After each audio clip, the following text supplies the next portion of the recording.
Episode 5, Selection and Maintenance of Aim for the Malaya campaign.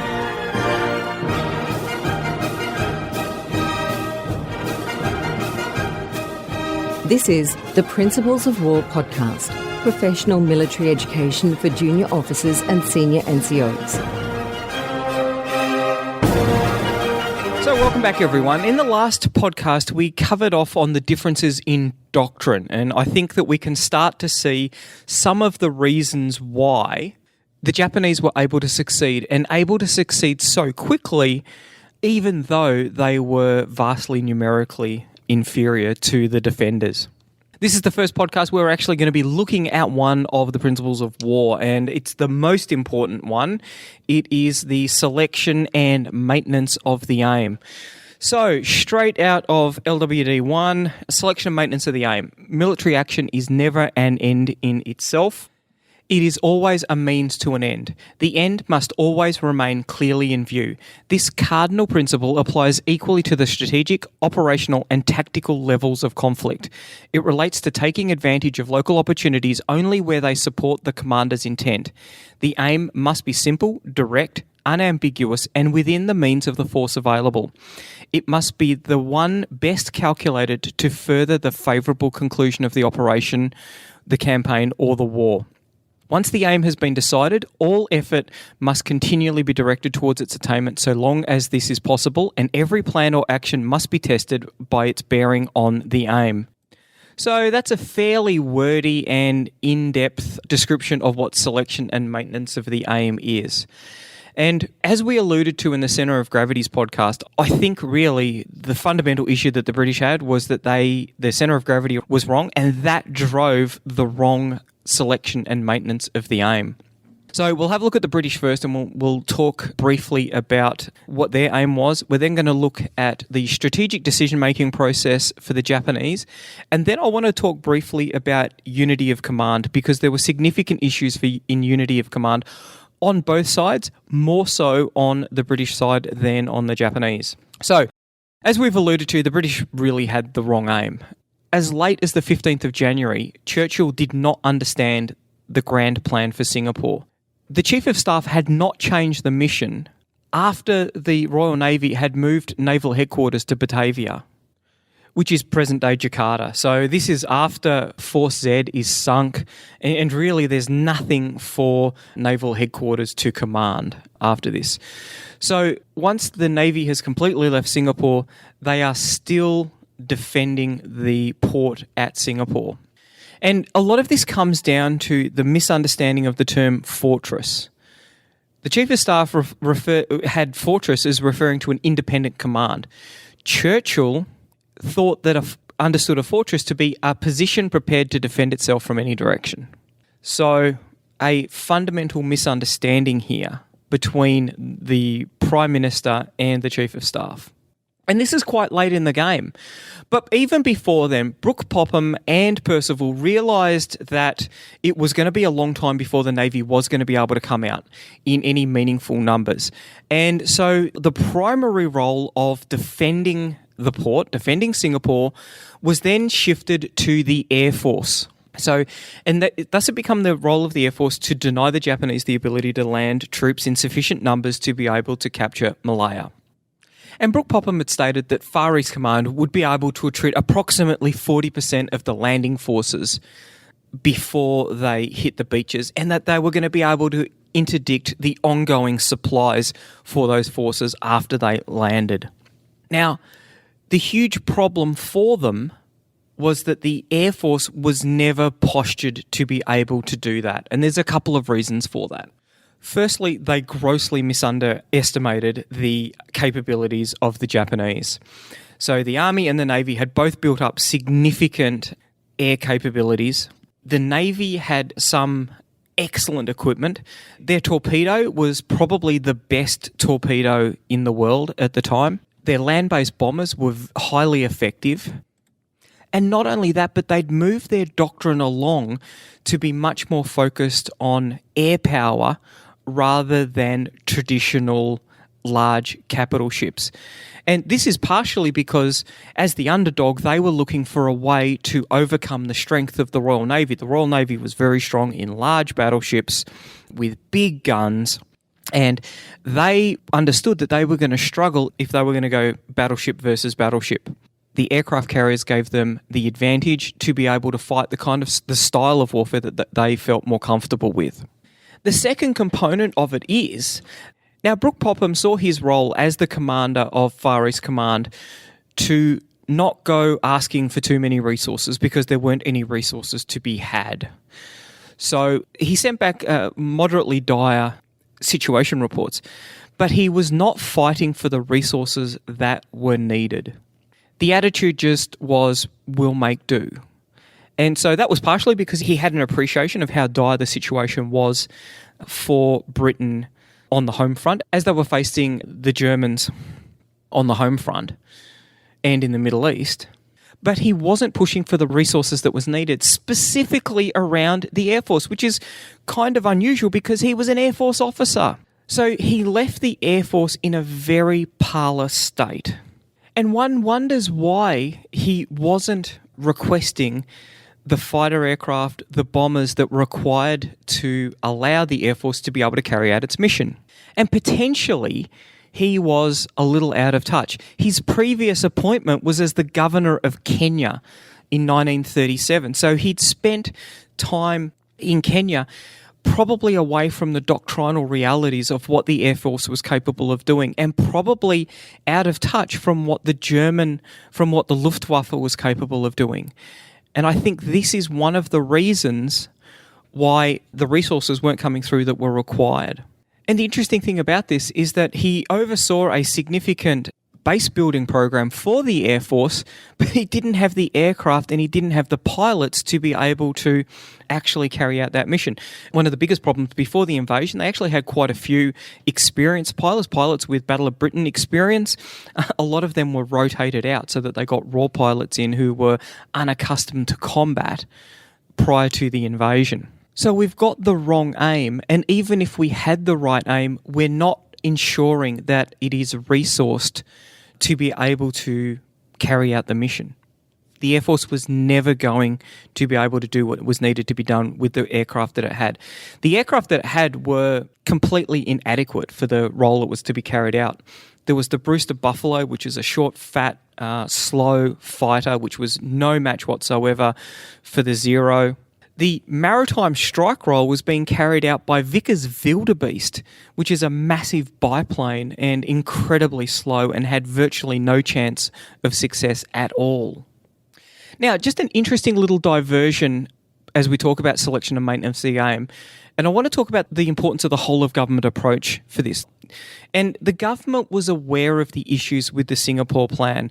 It had become increasingly aware that there was an issue with the Singapore plan and that Australian defence there were going to be issues should Britain become decisively engaged in a war in Europe, which was exactly what happened. But as we've already discussed, it's difficult to get a democracy to be able to spin up the economy and to spin up the population prior to the threat actually becoming apparent for everyone to see. However, I think that there are things that you can do in the background. And one of the really interesting examples of this is the RAAF Beaufort bomber program. So Essington Lewis, one of the great industrialists of the 20th century, he was the general manager of BHP at the time. He was really concerned about the lack of aircraft manufacturing capability in Australia back then. So he worked towards the formation of the Commonwealth Aircraft Corporation, and they produced the Wirraway, and they had Australia's leading aircraft designer in Sir Lawrence Wackett. He came on board as the general manager of the Commonwealth Aircraft Corporation. They started manufacturing the Wirraway, and he's regarded as the father of the Australian aircraft industry. Now, what Wackett and Essington Lewis wanted to do is they wanted to go to the United States and manufacture under license some American aircraft. Now, this was seen as being a little bit unpatriotic because we should be buying British aircraft. And the amazing thing is that the Australian government actively worked to undermine the work of the Commonwealth Aircraft Corporation. And They were sharing confidential documents with the British. They worked really aggressively to make sure that rather than getting an American design, we got a British design, which ended up being the Beaufort bomber. And rather than having, so all of the aircraft manufacturing capability, and you've got to remember this is 10 years before the first production vehicle was made in Australia. So this was a not insignificant technical challenge to be able to build an aircraft, particularly the engines. That was really quite difficult. So rather than giving it to the smartest kids on the block with all of the resources and all of the capability and experience in building aircraft, no, the Australian government would give it to DAP, the Department of Aircraft Production. And so now they didn't have a Department of Aircraft Production, so they created one. And what they did was they got a whole heap of railway workshops together and got them to do it. Now, got to tell you, there's a slight difference between building a railway engine and building an aircraft. The tolerances are a lot finer. The work needs to be of a lot higher quality, and it took an inordinate amount of time to be able to tool up and to be able to get the processes in place to be able to build the Beaufort bomber.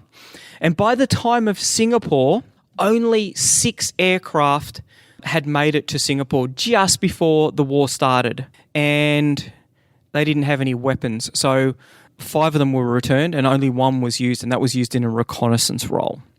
It was described in one of the words of the test pilot, an exceptionally poor bombing platform, being subject to an excessive and continuous roll, which made determination of drift particularly difficult.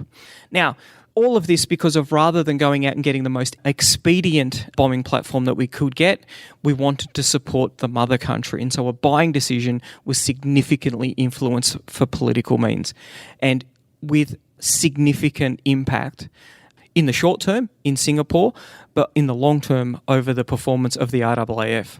Now, let's have a look at the strategic and grand strategic outlook for the Japanese. Now, this is really interesting. So the important thing that we haven't really discussed has been the China incident, which is what it was referred to. And by incident, we mean full invasion after the... So they'd invaded Manchukuo, I think in 1932. They then invaded China proper, took over significant amounts of real estate. Victory after victory failed to break the Chinese resistance, though. And in a similar respect to what the Germans were finding in the Soviet Union, in that they had a lot of ground to trade for time, it was the same in China. And there was a big strategic question that was being asked. Should the Japanese assist the Germans by attacking the Soviet Union? And the Soviet Union was able to transfer a great number of divisions from the east, where they were on, because there were multiple border skirmishes between the Soviet Union and the Japanese, but they were able to transfer the majority of those divisions onto their Western Front, the Eastern Front, and to defeat the Germans, which was probably a significant factor in their success. So why was it that the Japanese didn't attack the Soviet Union first? And a lot of this comes back to Colonel Tsuji, the god of operations. Now, his experience was he'd been in the Soviet Union, so he was a part of he incited the Battle of Khalkhin Gol in 1939. And the Japanese were defeated quite badly there. And it was because he saw the impact that the firepower of the Soviet army had. He became a very firm proponent of attacking the United States after that. He wrote that his experience with Soviet firepower convinced him not to attack the Soviet Union in 1941. Now, on top of that, you've got 2 significant parties of power that are working away in the Japanese decision-making process. The first is the Imperial Japanese Navy, and on the other side is the Imperial Japanese Army. Now, the Navy wanted the Army to attack Singapore because there was a role for the Navy in defeating the United States. If they were to fight the Soviet Union, there would be there was no scope for action from the Imperial Japanese Navy. There was nothing for them to do, so there would be decreased power for the naval faction within the decision-making process. And they really lacked a central decision-making system. This is part of the reason why they attacked the United States. Now, one of the reasons why the strategic surprise was so great was because no one expected the Japanese to attack the United States. And if we look at the situation by August 1940, it really does look quite enticing. So the Dutch have capitulated and they've left largely undefended colonies. French Indochina is cooperating with Germany, and Japan is able to leverage this for strategic placement of some of their forces and for severing the flow of supplies to China. Moving into southern Indochina forces the US to embargo oil and other raw materials and to freeze Japanese assets. And this leaves Japan with less than 12 months of oil reserves unless they end the war with China, the China incident. So an interesting fact I came across was that the Imperial Japanese Navy was using 400 tons of oil an hour to maintain their war readiness. So you can see the imperative really was to go out and they needed to secure resources. This embargo really did force the Japanese hand. So on the one hand, they've got the need for the resources to be able to finalise a solution to the China incident, but also a massive opportunity as you look at the issues that the British is now having. So they're fighting for survival. The US government has proclaimed itself as isolationist, and they're only just beginning to prepare for war. And the question in the Japanese mind was, would they have the commitment for a large war that didn't threaten the continental United States? And this is where their grand strategy emerged. A surprise attack on a grand scale to drive Western forces out of Southeast Asia, harness the resources in the area to build a war economy strong enough to prevail in China. They would defend the Japanese co-prosperity sphere against counterattack, and sooner or later the US would tire of trying to defeat the Japanese and they would sue for peace.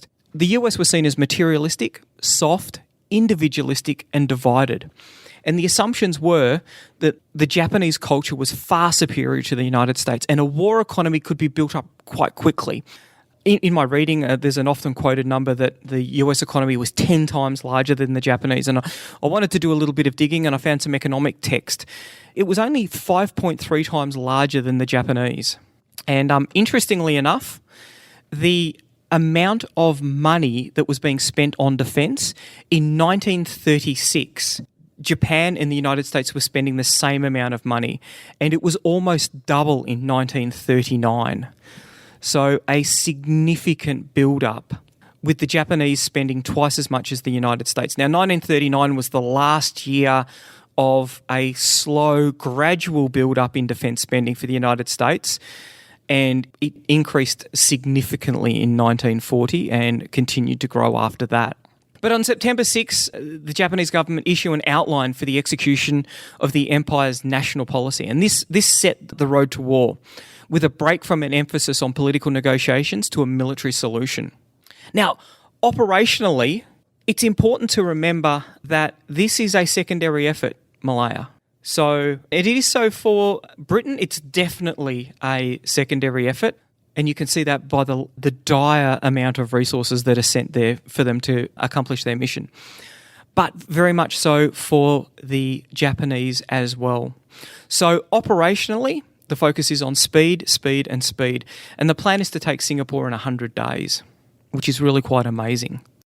As they sat down for planning for the war, so in the Malaya book by Farrell and Pratton, there's 3 planning similarities. Malaya and Singapore are strategically inseparable. So it's the one campaign. The shortest route to conquer Singapore, the sea invasion, is the most dangerous. So there were significant garrison artillery installations ringing Singapore, which would have made it very difficult and costly to invade. Lastly, air power would play a decisive role. The big thing was, though, that there were 3 planning differences. The IJA could concentrate, the Imperial Japanese Army could concentrate to fight at a specific time and place. That's the prerogative of the attacker, and they used that well and truly to their advantage. They could concentrate the right forces for the mission. And as we discussed previously, they had a task-organised army specifically constituted for the mission at hand.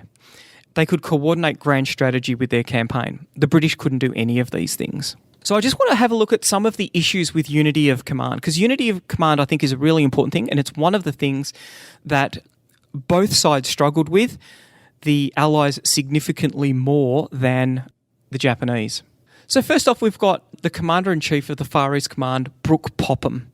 Now, an Air Force man, an Air Chief Marshal, no less. And this is the first time that you've got an Air Chief Marshal or an Air Force officer in charge of a joint operation. And one wonders if he was the first choice because of the fact that he was the governor of Kenya prior to this. So was there an element of there's no one better that we can send, or Singapore is not going to be invaded? And I think it was more the fact that Singapore wasn't going to be invaded. Now, he was responsible for Singapore, Malaya, Burma and Hong Kong. This was a much bigger role than being the governor of Kenya. Once again, in Singapore, he was responsible for the port, for the Royal Navy. But interestingly enough, the Royal Navy didn't report to Brooke-Popham because the Royal Navy thought that their role was all around the world, and so they would report directly to London. So he is responsible for the defence of a port for a service that doesn't even report to him. That's the first issue we've got. Second issue, so the 3rd Indian Corps under Lieutenant General Heath is reporting to Lieutenant General Percival, and this rank structure mismatch creates a bit of a problem here.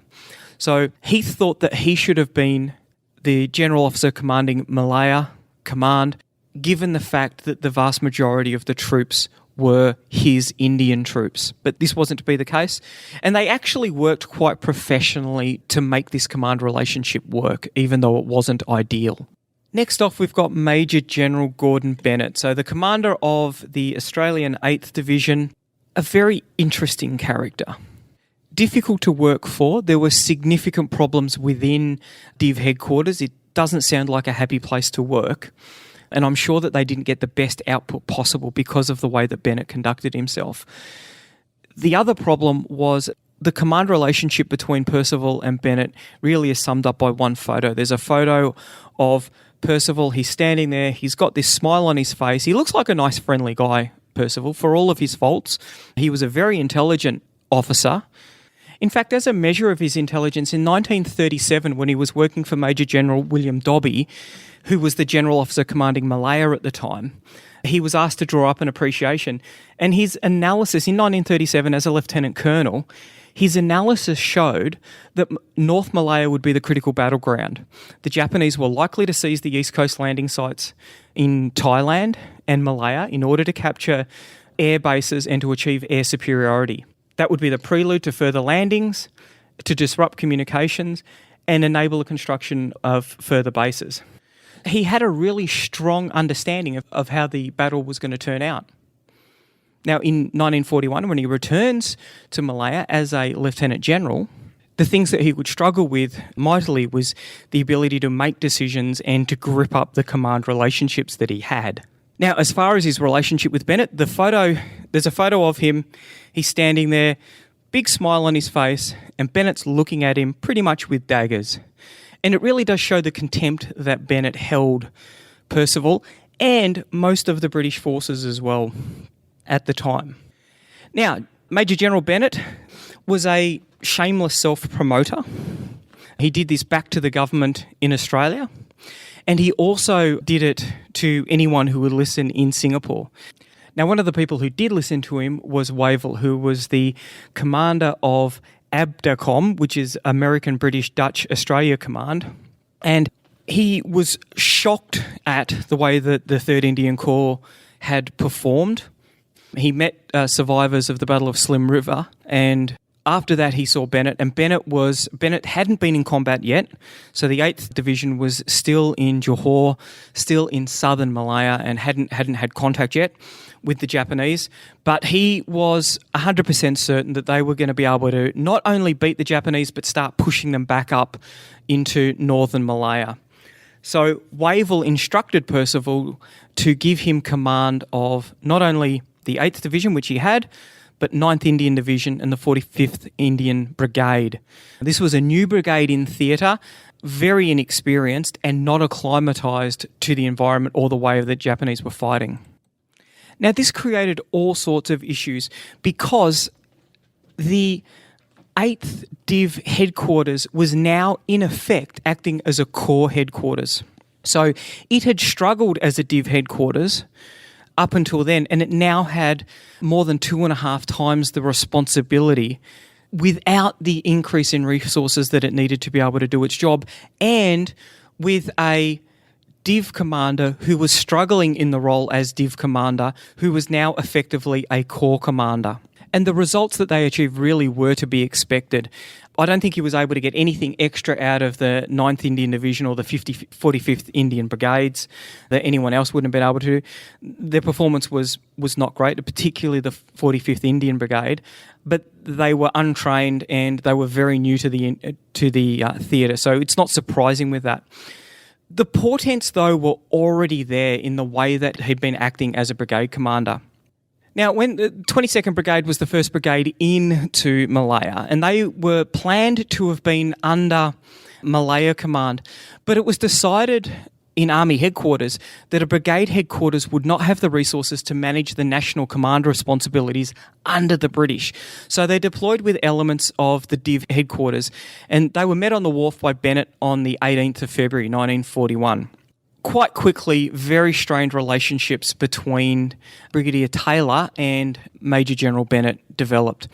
Taylor wrote in his diary that he quite thought that Bennett liked commanding the brigade. He was micromanaging it at every opportunity that he could. The 22nd Brigade deployed with an artillery regiment, an anti-tank battery, field engineer squadron, but Bennett only allowed Taylor to exercise his 3 infantry battalions. So there was no combined arms training. Now, I'm struggling to understand why that was the case. When you think that we're trying to synchronise the effects that we're able to create with the forces that we're given, why wouldn't you be allowing them to exercise together? Unless, of course, there's an element of these are my toys and you can't play with them. And I think that that's really sad. And it significantly impeded the ability of the brigade to generate combat power. When the 27th Brigade arrived on the 15th of August in 41, it made command and control a lot easier for Bennett. He now had a reserve that he was able to use if he only used one manoeuvre brigade. And the 23rd Brigade, which was a part of 8th Brigade, was removed from his command, and he was made the General Officer Commanding of the AIF in Malaya. Now, when the 27th Brigade arrived, they had some command problems of their own. So Brigadier Marshall had retired, and that meant that a new brigade commander was needed. Bennett wanted the CO of the 2nd 19th Battalion to take command, and this was Lieutenant Colonel Duncan Maxwell. Now, he was a doctor in Civvy Street, and he hadn't been in the CMF for a significant period of time. Yet, for some reason, Bennett was 100% committed to him, argued over the replacement with Sturdy. So Lieutenant General Vernon Sturdy, who was the Chief of the General Staff. Bennett, being the forceful character that he is, had his way, and Maxwell was promoted to brigadier, and we'll talk a little bit later about that, because his performance as a brigade commander, particularly in Singapore, is of particular interest to us. So from a Japanese point of view, the unity of command they still had some issues. So the chiefs of the general and the naval staffs had direct access to the emperor, and the civilian government had ministers who were appointed by the services. The High Command was responsible to the Emperor through the General Headquarters, not the civilian government. And this allowed the services to drive the theory that Japan must force hegemony on China or collapse as a major power. They concentrated on strategy and operations, but they neglected areas like R&D and economic mobilisation. Cooperation between the Imperial Japanese Navy and the Imperial Japanese Army became difficult, and each service maintained its own air force.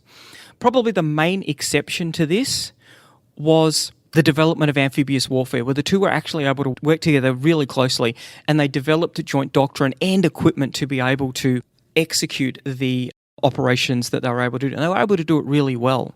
Now, I want to quickly just highlight some of the issues that Yamashita had within his own command, because things weren't rosy, and we've already mentioned how Suji, the god of operations, was so upset about some of the decisions that Yamashita was making that there were days where he wouldn't talk to anyone. But it was a lot more fragmented than that. So, and a lot of this comes back to the concept of gekokoju, which is overthrowing or surpassing one's superiors. And it was a concept of principled disobedience if you believed that you had the moral authority to do that. So a lot of this was around the rule of the emperor and what should be right for the country and for the empire. Now, this concept led to some fairly interesting events. So the first one was the Mukden incident, which in the early 1930s, which started the Manchurian War. And the effect of that was that Japan left the League of Nations. And it put more stress on their relationship with the United States, which the civilian government was trying to maintain. Following on from that, in 1932, a group of 11 junior naval officers, and around 20 years old, they believed that the government wasn't being aggressive enough in putting Japan in its rightful place in the rise of the Asian nations. And so they plotted to assassinate the Prime Minister, and they were able to do this. They lobbed hand grenades at the Mitsubishi Bank. As a side note, they planned on killing Charlie Chaplin, who was in Japan at the time visiting the Prime Minister. It was just lucky for him that he was with the Prime Minister's son at the time watching sumo wrestling. The perpetrators were captured. They received really light sentences because a petition was received that had been signed by 350,000 people with signatures that had been made in blood, which goes to show just how deep the angst was about Japan feeling like it was being subjugated by the Western nations. It really does show the depth of these feelings. Now, the assassination in 1932 really saw the end of civilian rule. So the Prime Minister became appointed by the military, but they still weren't seem to be moving as quickly enough. And so there was another assassination attempt in 1936. Now, the problem for Yamashita was that the perpetrators believed that they had implied consent from a whole range of senior officers, and one of them was him. There was also the precedent set that because the first 11 perpetrators had got light sentences, it wasn't thought that anything was going to happen to the perpetrators of the second assassination plot.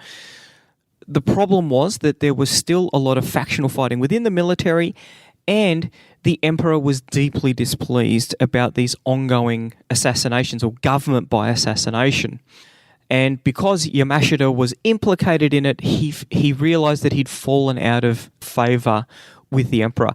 He then went on to become a div commander, and he led his division extremely bravely. And some think that he was actually trying to get killed as a way to purge the stain that was on his honour.